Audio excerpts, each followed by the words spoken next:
আমার 14 Pro Max এর ব্যাকশেলটি ভেঙে গেছিল। পরে আমি অন্য একটি শপ থেকে ব্যাকশেল লাগিয়েছিলাম, তারা আমাকে অরিজিনাল বলে একটি মার্কেট কপি ব্যাকশেল লাগিয়ে দিয়েছিল। তো আমাকে আমার এক বন্ধু আইফিক্স ফার্স্টের সাজেশন করছিল, এখানে তার ভাইয়ের সাথে কথা বলে অরিজিনাল একটি বডি সম্পূর্ণ লাগিয়ে নিয়েছে। তাদের কাজে আমি সন্তুষ্ট।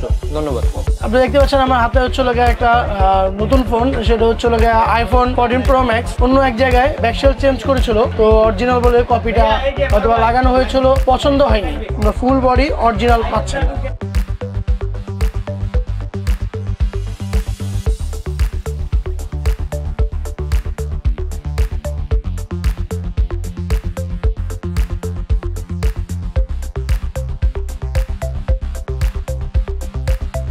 তো আপনারা যে কোনো ফোন নিয়ে আমাদের আইফিক্স ফার্স্টে আসতে পারবেন। স্যামসাং হোক, আইফোন হোক, এবং রিয়েলমি অথবা ওপো অথবা MI, OnePlus, যে কোনো সেটই হোক না কেন আপনারা আমার আইফিক্স ফার্স্টে আসতে পারবেন। 262 নাম্বার শপ। আমার নাম হচ্ছে শান্ত।